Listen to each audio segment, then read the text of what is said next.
Since the 17th century, the Dutch have been aggressively building their monopoly in the East Indies.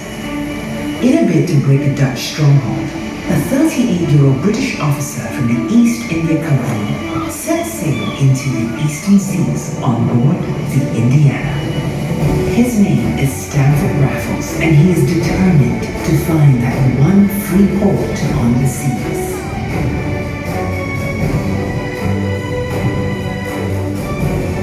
Captain Daniel Ross from one of the survey ships suggests Singapore as a possible base.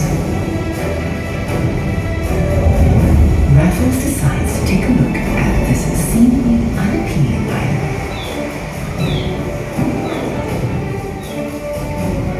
Accompanying Raffles is Major William Farker, who will turn out to be a key player in the events that follow.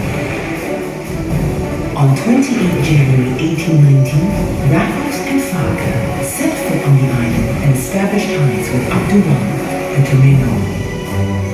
Raffles and Farker craft a treaty of friendship and alliance to formalize a British presence on the island.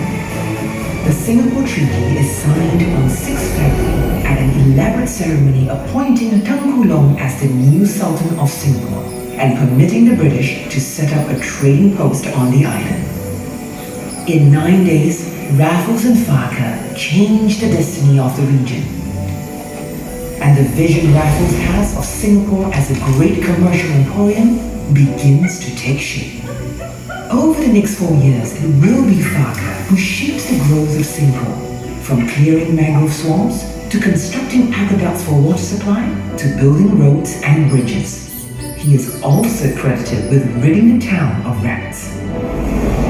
Farker's strategy to invite skilled and enterprising tradesmen works, as the Malays and Chinese from Malacca turn up with ducks, chickens, and vegetables to sell. While his efforts to clean up and build a new town win the respect and admiration of the migrant settlers, Farker diverges from Raffles' instructions, leading to an eventual falling out between them. Raffles excludes Farker and sets up a committee to look at a plan for development. This leads to the Jackson Plan, named after Lieutenant Philip Jackson, who organizes the settlement and population along more orderly but segregated lines. With the signing of the Anglo-Dutch Treaty in 1824, the Dutch give up their claims to Singapore. Singapore grows exponentially as a free port. Ships come from near and far, bringing wave upon wave of traders, explorers, and settlers. Singapore becomes a vibrant marketplace with peoples from everywhere. Inhabitants of the Malay world, the Boyanese, Minangkabaus, Javanese, and Bugis arrive alongside the Arabs, Armenians, Jews, South and North Indians, Chinese, Scottish, and the English. In Chinatown, merchants Tan Tock Seng and Sia Yu Chin work alongside Syed Omar Al-Juni. Narayana Pillai's construction firm builds Chinese offices and homes. British traders Alexander Guthrie and Edward Bousted work with Chinese and Parsi businessmen, while Tan Kin Cheng, the elder son of Tan Tock Seng, works for Guthrie's firm.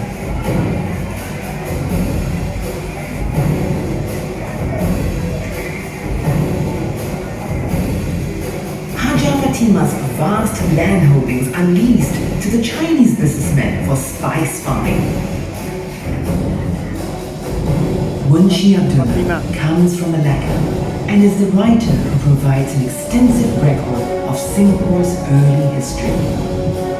It is a golden era for Singapore, the little island of opportunity, and as tomorrow edges closer, the horizon looks brighter and even more promising.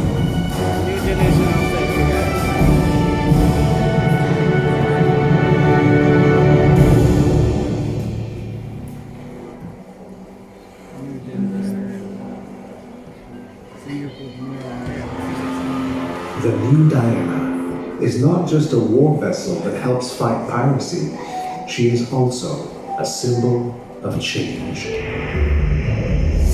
steam engines lead the way for Singapore's age of industrialization and modernity.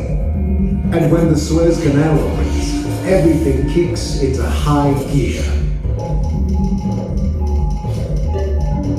Singapore's links to the world get stronger, and connectivity and communication more important. Newspapers begin to flourish. One outstanding figure is Yunus Abdullah, first editor of the Utusan Melayu and a major champion for Malay education.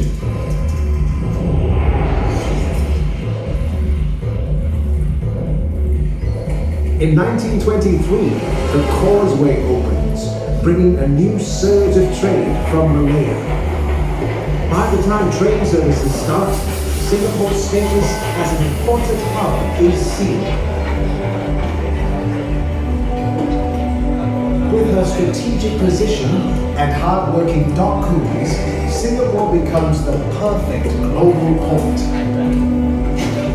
Singapore is also a regional center for Muslim pilgrims, led by companies like Elsinore Steamship.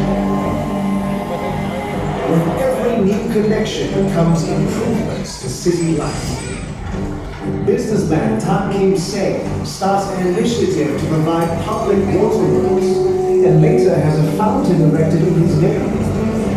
People come from all over, adding their unique cultures to the melting pot.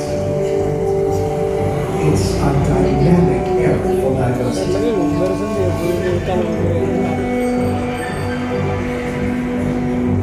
This cosmopolitan city works hard and plays hard. After work, people flock to bars and nightclubs and the seductive amusement parks.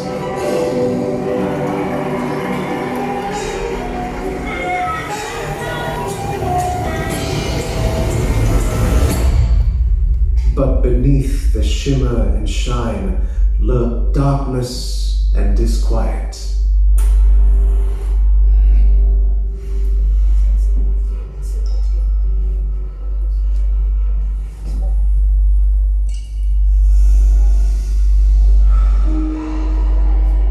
To cope with pains, coolies behind Singapore's success story turn to opium, a trade which the British established and profited from. In a bid to help opium addicts, Dr. Lim Boon Keng, an English-educated Straits Chinese leader, starts a rehabilitation center. But the working classes face other social problems: prostitution, gambling, malnutrition, and poor sanitation, prompting businessman Tan Jiak Kim to open a medical school. Also attempting to improve conditions is William Pickering, protector of the Chinese. But challenges remain. In 1876, a new, safer remittance scheme breaks the Chinese Towcase monopoly. Seen as colonial profiteering, it sparks violent riot.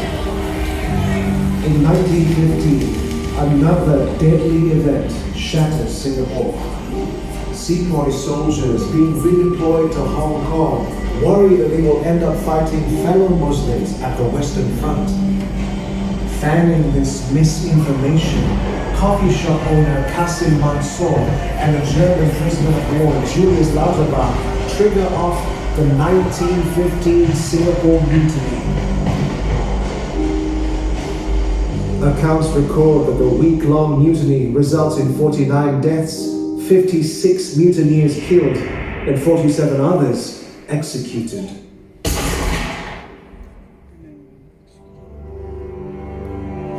Even as the Japanese threat loomed abroad, public anxieties quickly abated when the British dispatched 2 warships to Singapore. Perhaps there is nothing to worry about.